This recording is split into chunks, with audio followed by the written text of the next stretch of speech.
फिलहाल के लिए बहुत शुक्रिया आपका इन तमाम जानकारियों के लिए। चलिए बढ़ते अब आगे, रुख करेंगे महाराष्ट्र का, जहां पर नगर निकाय चुनाव से पहले सभी पार्टियां अपना पूरा जोर लगा रही हैं। मतदान के लिए अब 3 दिन बाकी हैं और चुनाव प्रचार भी कल यानी 13 जनवरी को थम जाएगा। आज दादर के छत्रपति शिवाजी महाराज मैदान में महायुति की मेगा रैली होगी। सीएम देवेंद्र फडणवीस और डेप्यूटी सीएम एकनाथ शिंदे मौजूद रहेंगे। इसे चुनाव से पहले महायुति का शक्ति प्रदर्शन बताया जा रहा है। इस बीच उद्धव ठाकरे ने बड़ा बयान दिया है। उद्धव ठाकरे ने एक रैली को संबोधित करते हुए कहा है कि उन्होंने और राज ठाकरे ने मराठी मानुष, हिंदुओं और महाराष्ट्र के हितों में अपने पुराने मतभेद भुला दिए हैं। 15 जनवरी को होने वाले नगर निकाय चुनाव से पहले ठाकरे बंधुओं ने मुंबई में संयुक्त रैली की, जहां दोनों भाइयों ने खुद को शहर को बचाने का एकमात्र विकल्प करार दिया है।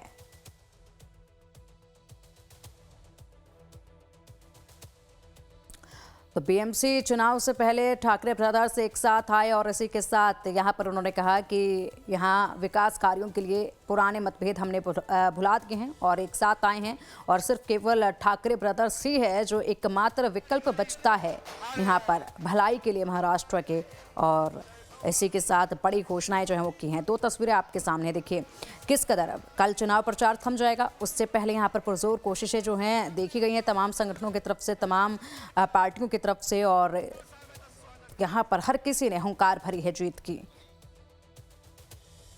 चलिए अधिक जानकारी के लिए हमारे सहयोगी मनीष सिंह का रुख करेंगे। मनीष, लगातार एक के बाद एक बड़े बयान सामने आ रहे हैं, बड़े वादे किए जा रहे हैं। ठाकरे ब्रदर्स जो हैं वो खुद को एकमात्र विकल्प जो है जनता के लिए बता रहे हैं कि विकास केवल हम ही कर पाएंगे। पिंकी, देखिए आपको बता दें कि कल जो छत्रपति शिवाजी मैदान में जो कल रैली हुई है, ये वही मैदान है जहां पर कभी बाला साहब ठाकरे की आवाज भी गूंजा करती थी। वहां से दोनों ठाकरे ब्रदर्स ने जो है वो आखिरी हुंकार भरी, क्योंकि आज कल के बाद से चुनाव जो प्रचार है वो रुक जाएगा। 15 को चुनाव है, 16 को जो है काउंटिंग है। और आप देखिए कि उससे पहले ये ठाकरे ब्रदर्स की एक बड़ी रैली हुई, जहां पर अगर आप बयानों को देखिए तो जितने भी मराठी हैं, महाराष्ट्र के वोटर हैं, उनको एक सख्त और एक सही तरीके से मैसेज देने की कोशिश की गई है कि अगर मुंबई और महाराष्ट्र को बचाना है तो ठाकरे ब्रदर्स के साथ में आना है। और राज ठाकरे ने तो यहां तक भी कहा कि यही मौका है, आखिरी मौका है और इस पर चूकना नहीं है, सबको साथ आना है। और उद्धव ठाकरे ने भी भ्रष्टाचार को लेकर के महायुति और बीजेपी को घेरा और बताया कि किस तरीके से नुकसान हो रहा है। आप वहीं देखिए तो दूसरी तरफ आज महायुति की एक बड़ी रैली होने वाली है उसी छत्रपति शिवाजी मैदान में जहां कल ठाकरे ब्रदर्स की रैली थी। तो आज इसे शक्ति प्रदर्शन की तरह देखा जा रहा है कि कल काफी ज्यादा मात्रा में भीड़ उमड़ी थी, पूरे मैदान खचाखच भरा हुआ था, जहां पर दोनों ठाकरे ब्रदर्स ने संबोधन किया, तमाम दिग्गज नेता थे। तो दोनों तरफ से कोशिश ये हो रही है कि जो आखिरी हुंकार है, जो आखिरी एक तरीके से कहते हैं कि चुनाव प्रचार में पहुंचते पहुंचते सबसे ज्यादा दमखम कौन दिखा रहा है, इसका एक कंपटीशन भी जो है वो देखने को मिल रहा है। आज होने वाले जो महायुति की बैठक है, जो महासभा है एक तरीके से, उसमें सीएम देवेंद्र फडणवीस, एकनाथ शिंदे, उसके अलावा कई दिग्गज जो नेता हैं, कल भी हमने देखा था कि सारे दिग्गज नेता एक साथ आए थे जब मैनिफेस्टो जारी हुआ था, तो वो तमाम नेता यहाँ पहुंचने वाले हैं। तकरीबन 8 बजे के आसपास जो है ये पूरा कार्यक्रम शुरू होगा। पिंकी, बिल्कुल, और इसी के साथ कल चुनाव प्रचार भी जो है वो थम जाएगा। उससे पहले यहाँ पर पुरजोर कोशिशें जो हैं वो देखी जा रही हैं। सबसे अधिक अगर चर्चा इस वक्त ग्राउंड जीरो पर बनी हुई है तो किस मैनिफेस्टो की नजर आ रही है ये बताइएगा। और इसी के साथ सबसे ज़्यादा अगर हलचल जनता के बीच में, क्योंकि जनता का इस वक्त जो विचार है वो बेहद ज़्यादा महत्व रखता है, उन्हीं को रिझाने की पूरी कोशिशें जो है वो की जा रही हैं। तो ग्राउंड जीरो से क्या कुछ अपडेट है? क्योंकि मैं आपको बता दूं कि मुंबई की अगर मैं बात करूं तो मुंबई में जो मुकाबला है वो 2 तरफा ही ज्यादा दिखाई दे रहा है। एक उद्धव ठाकरे की शिवसेना मन से और दूसरी तरफ बीजेपी और एकनाथ शिंदे की शिवसेना। बड़ा मुकाबला इन्हीं 4 पार्टियों के बीच दिखाई दे रहा है। हालांकि कांग्रेस भी कई ज्यादा सीटों पर लड़ रही है, पर जिस तरीके से जो माहौल है ग्राउंड लेवल पर वो इन 4 पार्टियों के बीच में घूम रहा है। अब देखना होगा कि ये जो हमने अलग अलग जब हम वार्ड में गए तो कुछ जो है वो बीजेपी की तरफ रुख किए हुए हैं, कुछ वोटर यूबीटी की तरफ रुख किए हुए हैं, लेकिन कुछ न्यूट्रल भी हैं जो ये कह रहे हैं कि हमने तमाम घोषणा पत्र देखा सुना, लेकिन ये घोषणा पत्र पहली बार नहीं आ रहा। इससे पहले भी जब बीएमसी के चुनाव होते रहे तो वादे होते रहे, पर जमीनी लेवल पर बहुत सारे काम नहीं भी हुए हैं। तो इस बार जब घोषणा पत्र आया है, अब देखना होगा कि ये कितने जमीनी लेवल पर काम होते हैं, क्योंकि हर पार्टी ने 3-4 इंपॉर्टेंट मुद्दे पर फोकस किया है कि सिटी को हाईटेक बनाएंगे, इंटरनेशनल लेवल पे ले जाएंगे, क्लीनिनेस, पानी की समस्या, ट्रैफिक की समस्या, इसी के इर्द गिर्द और हेल्थ, इसी के इर्द गिर्द घूमता हुआ तमाम पार्टियों का मैनिफेस्टो है। बस कहने का तरीका अलग अलग है अपने अपने तरीके से। जी पिंकी। ठीक है मनीष, आप बने रहिएगा हमारे साथ, आगे और भी खबरें हैं जिन पर अपडेट आपसे हम लेंगे। बीएमसी चुनाव को लेकर शिवाजी पार्क में रविवार एक ऐतिहासिक दृश्य देखने को मिला। 20 साल बाद ठाकरे बंधु उद्धव ठाकरे और राज ठाकरे एक ही मंच पर एक ही संदेश के साथ नजर आए। भारी समर्थकों की भीड़ के बीच दोनों नेताओं ने मराठी अस्मिता, मुंबई के भविष्य और चुनावी एकता का आह्वान किया। राज ठाकरे ने इसे मराठी लोगों के लिए आखिरी चुनाव बताया, तो वहीं उद्धव ठाकरे ने बीजेपी पर मुंबई को निगलने का आरोप लगाया। शिवाजी पार्क की इस सभा ने मनपा चुनाव की राजनीति को नई दिशा दे दी है।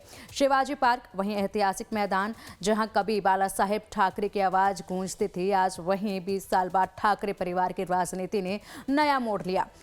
उद्धव ठाकरे और राज ठाकरे एक मंच पर और सामने अब तक की सबसे बड़ी भीड़। राज ठाकरे अपने भाषण में भावुक नजर आए। उन्होंने बाला साहेब ठाकरे और माता पिता को याद करते हुए कहा कि काश वे आज इस ऐतिहासिक पल के गवाह होते। राज ठाकरे ने साफ कहा, यह मराठी लोगों का आखिरी चुनाव है। अगर आज वोट नहीं दिया तो कल शिकायत का हक भी नहीं बचेगा। राज ठाकरे ने मंच से सरकार और बड़े उद्योगपतियों पर भी हमला बोला। हमारे सहयोगी मनीष लगातार हमारे साथ जुड़े हुए हैं अधिक जानकारी के लिए। मनीष, कभी यहाँ पर मराठी लोगों को साधने की कोशिश, मराठियों के लिए बड़ा संदेश, तो कभी यहाँ पर हिंदुओं के लिए बड़ा संदेश, हिंदुस्तानियों के लिए बड़ा संदेश, ये दोहरी रणनीति नजर आती है। क्या लगता है जनता पर इसका क्या प्रभाव पड़ेगा? मंच पर हालांकि जो तस्वीरें कल देखी गई वो वाकई में काफी अलग थी। बहुत लंबे वक्त के बाद ऐसी तस्वीरें देखी गई।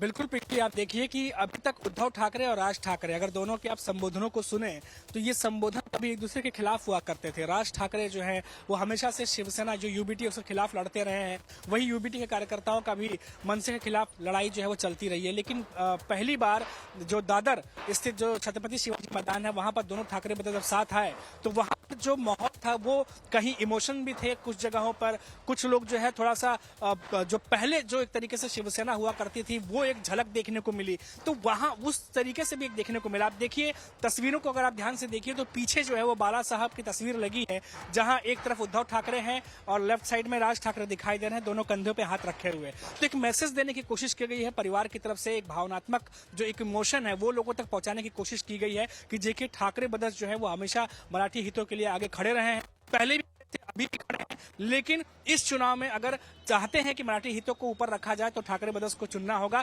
ये मैसेज जो है देने की कोशिश की गई। पिंकी, ये तस्वीर है, यही तस्वीर मुंबई के अलग अलग हिस्सों में भी लगी है। जहां भी आप पोस्टर देखिए तो ज्यादा जगह यही पोस्टर लगी है, जहां पर राज ठाकरे, उद्धव ठाकरे और बीच में बाला साहब ठाकरे, इनके साथ में तस्वीर दिखाई दे रही है। तो कोशिश जो है वो क्या देने की कोशिश की जा रही है, क्या कहने की कोशिश की जा रही है, वो लोगों तक कितना पहुंचा है और उसका कितना असर हुआ है, ये तो 15 और 16 जनवरी के बाद ही पता चलेगा। पिंकी,